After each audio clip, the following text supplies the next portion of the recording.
let us now talk about geometrical isomerism in the case of alkenes. Okay, so alkanes we studied about conformation apart from structural isomerism. Even in alkenes you have structural isomerism, which I'm sure you would know it because we have already discussed it as a part of the first chapter, but I would advise you to go through it again if you have time. The second kind of isomerism which is seen in case of alkenes is geometrical isomerism. Remember, I told you there are two kinds. Structural isomerism means there is a change in structure of the whole thing. You know, the chains can change, the position of the groups can change. So overall, there is a change in the structure. But when I say geometrical isomerism, okay, stereoisomerism is the second classification. So isomerism, structural, you have four kinds. Stereo, you have two kinds. Stereo is where there is no change in the structure as such, but there will be change in the orientation of the molecule or change in the position of the atoms is what we see. Alright, now you'll understand when I'm doing it. So under stereo you have two kinds, geometrical and optical. Optical will be dealing it next year. So this year we only have to study geometrical isomerism. So if you take an ethene molecule, I just draw it first and then I'll be explaining it to you. Okay, I'm just writing X and Y. It can be anything. It can be a methyl group, it can be a hydrogen, it can be a halogen. And if you have another ethene molecule where, okay, you have a structure like this, then these two are called as geometrical isomers of ethene. Is the structure changed? No, structure is not changed. What has changed is just that the positions of these atoms. In this first case, we call it as cis stereoisomer. I think that's how we call it. Yes, cis ethene or whatever. In general, we call cis stereoisomer, but we are specifically talking about ethene. This is called as cis ethane, and this is what we call as trans ethene. These are the names given. Okay, so please be very careful about these names. Cis means, you know, on the carbon, whatever the parent chain, this is my parent chain, on one side of it, I mean if you take on top of it, like you know, try to draw a line here on the chain, on one side of the line the atoms which are there are same, okay, both are having YY, below both are having XX. Such kind of a isomerism is called a cis stereoisomer. And in this case, you know, if you try to draw, I mean keep your hand over here, then what you see on top you have XY, on bottom you have YX. That means they are different. Overall I have two X's and two Y's, but the position of these atoms are different. There is no change in the structure as such, only the position has changed. Okay, so this kind of an isomerism is what we call as geometrical isomerism.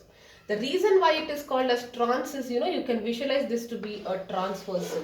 Along the transversal, you know what's a transversal? Along the transversal, the atoms are the same. Okay, but in case of cis, if you visualize a line like this, whatever is on top of the line, they are same. Whatever is on the bottom, they are also going to be the same. Okay, so these are the two kinds of isomers. Now, why don't we see conformations here, like in case of alkenes? Why don't we see the same thing that, you know, it rotates and all that? We do not see conformations in alkenes because of the restricted rotation. Remember, I told you how are conformations seen in case of alkenes. The CC bond, if you visualize this end as one carbon and this end as other carbon, in case of alkanes I'm saying, they are able to rotate along the internuclear axis, and that results in the twisting of the molecule by different angles. And we spoke about eclipsed and staggered, and in between we have infinite conformations which are possible, and the stable ones are eclipsed and the staggered ones. We have studied all of that, right? So now in this case, why don't we see that twisting and conformations? That's because there are two double bonds. Now imagine if you have two things, you know, it becomes difficult to rotate it together. So that's the reason restricted rotation does not cause conformations in the case of alkenes, but they cause geometrical isomerism. Okay, and you can see that both cis and trans have the same structure but different arrangement of atoms in space. Cis along it the molecules are same. Trans, along this the molecules are different, or along the transversal the molecules are similar. Okay, now both are different structures, they have different boiling points, physically they have different physical properties. Alright, so they have different melting point, boiling point, dipole moment, solubility, everything is going to be different. Just the position of one atom here and there is going to change its entire properties. Now, two properties is what you need to understand, that is boiling point and the melting point, and that is all is there in your syllabus. So, I will explain that, and then I'll just take up two questions from your textbook so that there is a completion there. Alright, so this, I believe this is clear. Now, let us talk about this. I'll just write this word here so that I have space to write. So this is cis and this is trans. The boiling point of cis ethene is going to be 277 Kelvin, and the boiling point here is going to be, for the trans molecule, is going to be 274 Kelvin. Okay, so you can see that the boiling point is slightly lesser in case of trans. Alright, I'll write it like this. In case of cis, the boiling point of cis is greater than in case of trans, and this is only valid if it's a gaseous molecule. In solids, there is a slight change. I will come to it. Gas or a liquid. Okay, when the molecules are in the gaseous or liquid state, the cis isomer will have a greater boiling point in comparison with the trans isomer. And the reason is because of the dipole moment. The dipole moment is the factor which causes this. Okay, I'm sure in bonding you have done little bit of dipole moment. But let me just revise this again so that anyway we require to analyze it here, because they might ask you a question regarding which is greater and why. Alright, so you would know that if you can remember cis is greater, that's fine. But why is it greater? You need to understand that as well. Now let us try to calculate. I will just take one specific example here because I cannot write it as X here. That was just the structure. Let me write it, and the boiling point is for this structure. Okay. I will have two methyl groups here, and in this case I will have a methyl groups on the transversal and hydrogens on the second transversal. Okay, and whatever, something like this, whatever I have written, the boiling points are for specific to this molecule. Okay, now if I calculate the dipole moment, you know methyl groups, they push electrons because the hydrogen being more electropositive, the electron cloud is slightly shifted over carbon, and for carbon it is like three hydrogen molecules are pushing the electrons. It is too much of electrons for carbon to handle, so it starts pushing away the electrons. So methyl group is a electron withdrawing or pushing group rather. Okay, electron pushing group. They do not like electron, they do not draw electron, they push electrons. So the shift is something like this. You have studied this in dipole moment. But anyways, if you are not aware also, it is fine, because I told you what is dipole moment. Whenever there is a shift in the density, electron density, we indicate it with the help of arrows like this. The tail of the arrow should be pointing towards the shift in the electrons, wherever electrons are moving. Okay. Now you see that there is a net dipole moment here. Dipole moment is basically the product of charge into separation. And because it is a vector quantity, even if magnitude wise they are equal, they are oriented like this. So you can visualize this, something like this and something like this. How will they get added? I will just shift it here. I should shift it here, right? This part I will shift it here. No, I should be adding it, right? So I should be shifting this part. What is it? Okay, anyways, you know how to add it, but there is a net dipole moment probably in this direction. So for this molecule, I would say the dipole moment here for in the case of cis is 0.33 dBi. DBi is the unit of dipole moment. You have studied this in chemical bonding. Whereas here, look at it. This group is pushing like this group is pushing like this, equal in magnitude, opposite in direction, no net dipole moment, so it is 0. And because it is having a dipole moment, if a compound has got net dipole moment, Or if you compare two compounds with different dipole moments, whichever has got more dipole moment, that is having more of an ionic character. Okay, an ionic character will have greater boiling point. You know this already. So it only boils down to calculating the dipole moment, that's all. And whichever has greater dipole moment, that means it's more ionic in nature, because it is now having a kind of charge. There is a polarity created, and polarity is a feature of an ionic compound, and ionic compounds have a greater boiling point. That is the reason cis will have a greater boiling point in comparison with the trans. Okay, now let us talk about solids. This is what I had told you, but let us talk about solids. In case of solids, what is happening? Trans isomer will have a trans isomer's melting point will be greater than cis isomer's melting point if it is solids. Alright, so melting point, the temperature at which it starts melting. If you have a solid, we do not say it's a boiling point, it's a melting point. So trans will have a greater melting point than its cis. The reason is because packing come into picture there. Okay, so when we talk about solids, the packing is, there is a better packing mechanism in case of solids.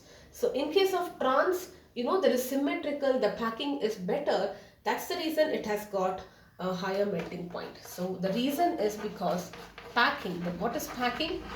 Packing of molecules, or I should say packing of atoms in the molecule is better. Okay, so what is packing? Solids, have a definite shape. There is a definite way in which these arrangements, these atoms are arranged in certain geometry. Alright, so this is going to be better in the case of trans because it's more symmetrical. While in case of cis, it's slightly lesser. So better packing will have a better melting point, because if it's packed better, obviously if you want to separate, it will take some time. Right, so trans will have a better melting point. Okay, so this is the gist of it. So you should remember what is cis and what is trans, the basic thing, how to identify. All right, and then you have to remember these two things. If it's a gaseous or a liquid alkene, then cis will have a greater boiling point. The reason is because it has a net dipole moment, and in the case of trans, the dipole moment is 0. So if it has got a dipole moment, it means it is more ionic in nature. That's the reason, greater boiling point. Okay, and if it is a solid, trans will have a greater melting point because the packing is better there. And better the packing, more is the energy I require to separate the molecules and change it into a liquid. That's the reason trans will have a greater melting point. Alright, so now I will take up one more thing you have to understand. I'm just going to write it here maybe. This is the last gist of it, and then I just take up two questions. If you have a structure like this, where on one side you have, other side I don't care, on one side if you have same atoms, then it will show no geometrical isomerism. Okay, it is not positive. The reason is you can visualize it. Okay, now how is it? This is x, this is x, this is x, and this is z. Now what was actually happening? Even if you try to shift it in any way you want to shift it, along one diagonal you will still have this, right? Or on one side you will still have two x's. If I flip this here, if this comes here and this comes here also, this will be xx on one side and xz on one side. It is the same thing which is there. But if you have different atoms, like here, if suppose it was y, then y would have come and x would have gone down, and that would have resulted in geometrical isomers. Okay, so just to identify without applying logic, if you just want to identify if the given molecule has got geometrical isomers or not, just check if they have the same atoms, methyl, hydrogen, hydrogen. If on one carbon, if there is the same group of atoms, no geometrical isomerism. Like I told you the reason also. Alright, I'll do some questions, you will get what I'm trying to say. Let's take up the first question. You have to draw the cis and trans with the IUPAC names. Okay, so the first compound is CHCl double bond CHCl. Okay, so how do you draw it? CC double bond, you draw it. On one side you have H, on one side you have Cl, and here you have H and here you have Cl. Okay, so what it will be? Two H's and two Cl's on this side, so it will be a cis what is the cis? Anyways, you can just write it as cis. What is the IUPAC name of this? 2 carbon. So ethene, dichloroethene. So 1 comma 2 dichloroethene. Okay, so this is cis 1 comma 2 dichloroethene, and the second possibility is that H will be here and Cl will be here. Okay, and this is going to be trans 1 comma 2 dichloroethene. Alright, so let's take up another example where you have C2H5, C, CH3, double bond, C, CH3, C2H5. So first identify the carbon, it becomes easier for you. So carbon-carbon double bond. For this carbon you have two groups. One is a methyl group, one is a C2H5 group. This you can write anyways. Okay, so here if you have a methyl here and C2H5 here, this is going to be a cis. And what is the name of this compound?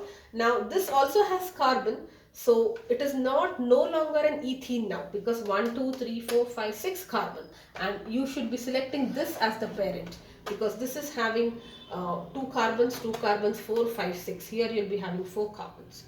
It's just a straight chain which is tweaked like this, that's all.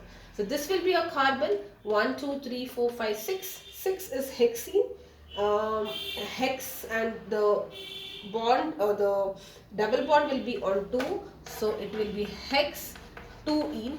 Okay, and on the second and third you have methyl, so 1, 2, no, on the third you have methyl, right? Hex 3ene it will be, sorry, yes, hex 3ene, double bond on the third, 1, 2, 3, and on the third and fourth you have methyl group. So cis 3, 4 dimethyl hexene. Alright, and the trans version of this will be, you keep one and change the other, methyl will come here, ethyl will come here. This is going to be the trans 3, 4. Okay, this is going to be the trans 3, 4 dimethyl hexene. Okay, so I hope this is clear. Identify the carbons first, like you should be able to identify the carbons, and then draw whatever is associated. You will draw it, name it, and then flip it off. All right. Now, next question will be, which one will show isomerism? Okay, which molecules will show isomerism? May or may not. Okay, so what if you have it here? CH3 C, double bond CH, C2H5. Now look at that. On this carbon, you have two methyl groups. Same methyl groups, no geometrical isomers. Because even if you flip it, it's not going to make any change. You have a methyl here. You flip it, it's going to be the same compound. No geometrical isomers. Next, CH2C, Br2. Now this you have to rearrange that, this is H2C, right? And double bond, yes. Okay. Two hydrogens on this side, same molecule, same atoms, no geometrical isomers. Next, C6H5, CH, double bond, CH, CH3. Now C is here, C is here. Hydrogen and benzyl group, hydrogen and methyl group. Yes, this will show geometrical isomerism, and I'm sure you know how to draw it. I will draw it for one. So this is hydrogen, this is C6H5.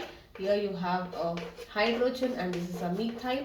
This is going to be the cis. You flip it here, it's going to be the trans. Okay, so I hope this is clear.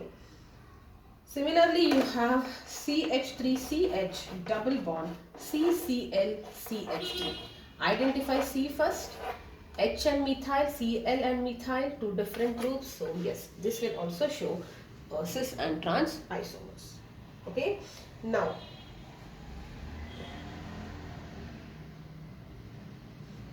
write the cis and trans. Next, one more last question. Write the cis and trans isomers of hex 2E. Okay, you have to write the isomers of hex 2E. Okay, so first let us draw the structure of hex 2E, and it becomes easier. Hex 2E, on the second there is a double bond. So this is how it is, hex, this is hex. And now you start filling hydrogen, H, H, H2, H2, H3. This is how it is. Now let us try to identify. How will you start? You will start from here. So CC double bond. You have a hydrogen on this carbon and a methyl group on this carbon. Correct? And what do you have here? You can group it like C3H7 and maybe H, right? So one is H here, and this is entirely, you have to take it as one. This is H, and on one side what it will be, C3H7. Okay, it's a propyl group. Okay, so this will be your 6 cis hex 2ene, and the other one trans, you just flip it off. CH3 comes here, H comes here, H comes here. Now here there is only one on the diagonal. These two are different. That is also fine. Okay, this is still going to be your trans.